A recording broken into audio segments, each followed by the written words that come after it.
Hello, we are in the 5th lesson, dear friends. Nice to meet you. In the last lesson, I explained the 4 stages of Maslow's pyramid. Now comes the 5th stage. Maslow says, after satisfying the 4 needs, a person strives to satisfy the 5th need. I wonder what this need is. Self-actualization need. Man needs it to flourish all his talents. Let him rise to the place he deserves in life. Let him learn his favorite profession at his highest level and fully develop his talent. This was Maslow's teaching of the pyramid of needs. I briefly explained it to you, dear friends. Now let's look. Which of these points is consistent with the ideal family criteria in the Islamic family model? Let me tell you, 2nd, 3rd, and 4th needs. That is, the need for security, the need for love, and the need for self-respect.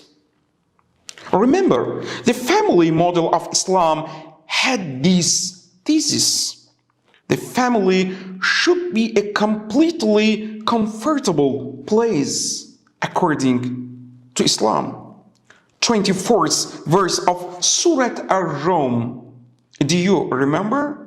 One of the God's signs is that He created for you spouses from among yourselves so that you may find comfort with her. So, this verse mentions the need for security that Maslow said.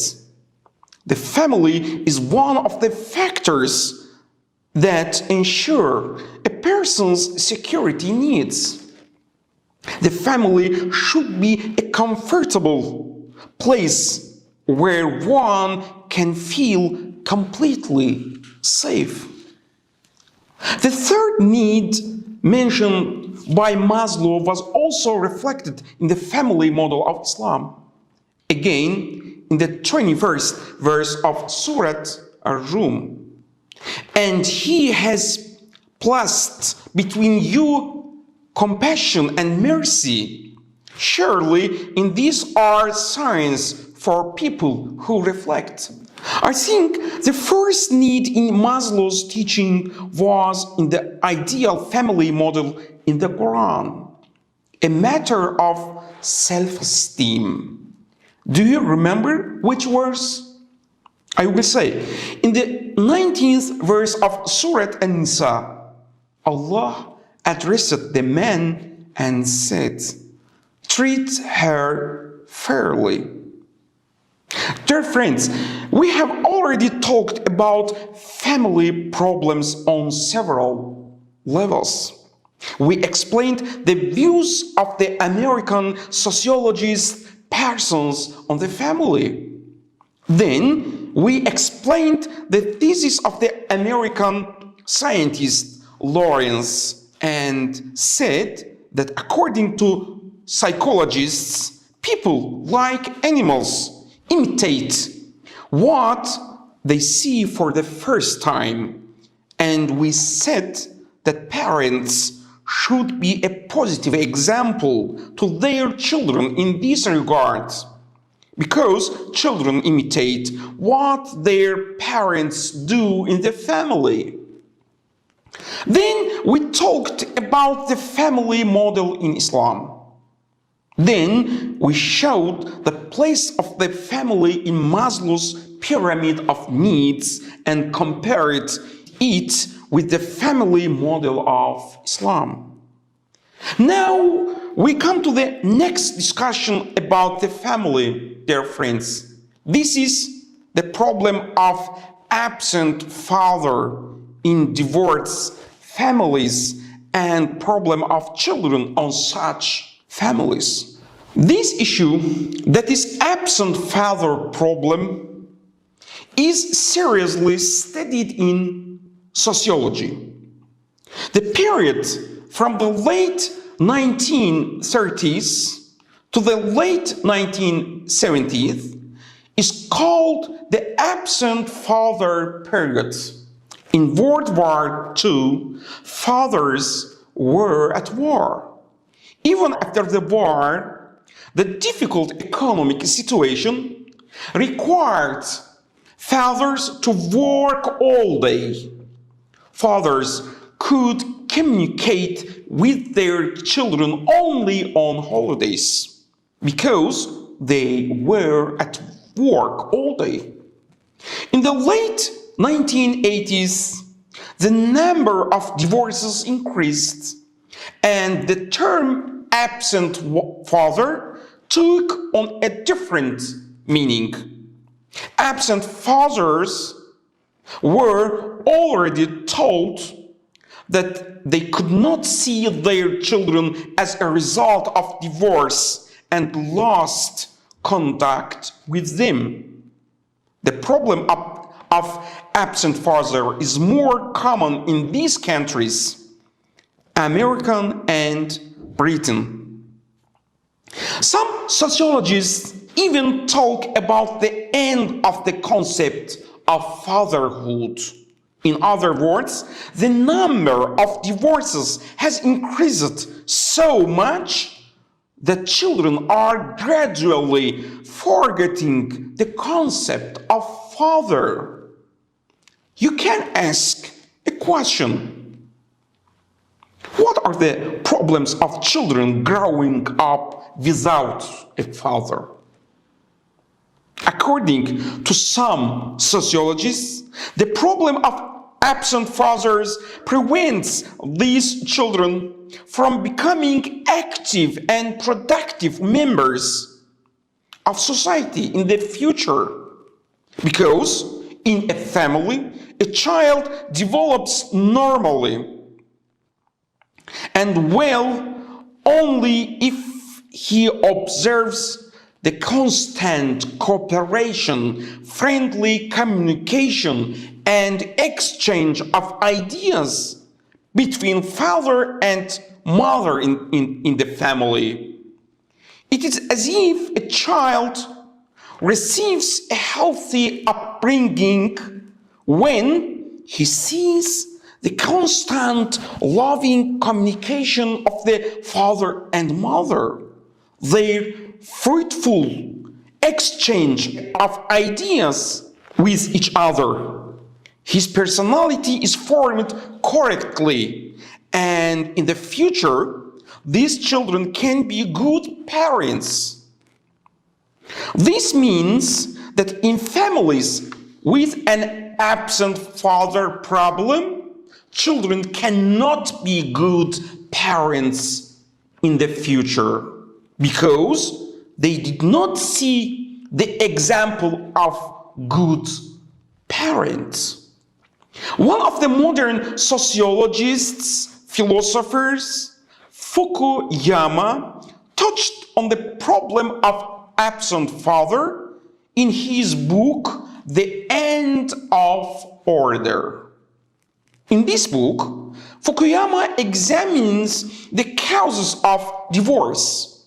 He says, one of the main reasons for divorce is that women work. Not because women do not have time to take care of their children while working and as a result the family breaks up. No, this is not the reason. Main reason is that, according to Fukuyama, women's work gives their husbands confidence. When women work and earn an income independently, their ability and activism give men and their husbands the idea that a woman can run a family independently. And as a result, it leads men to divorce. The man is sure that the woman is working, strong and capable. And even if she divorces, she can provide for her children. This approach gives men confidence, and as a result, divorces increase. Fukuyama says, one day, if men understood and accepted their responsibilities in the family, divorces would not be so much. This was Fukuyama's view, dear friends. Now, let's look at another American sociologist's view on the problem of absent father, David Blankenhorn. He's a modern American sociologist. He has a book called Fatherless America. In the same book, he writes, in societies where there are many divorces, there are several complications, he said. Children are left without a father, and in addition, the concept of fatherhood in general loses its meaning. When the concept of fatherhood loses its meaning, it has greater and more bitter consequences. How? Blankenhorn writes, in all societies, men need two things. First, a tool to provide sexual energy. The second, a means to satisfy the madness within itself. When there is a father in the family, the boys provide the craziness with their father. The boy calms his anger and madness with his father. In fatherless families, the energy of boys is not released, and as a result, this energy is then directed to crime. This means that Blankenhorn says that the father is a spiritual and psychological refuge in the family.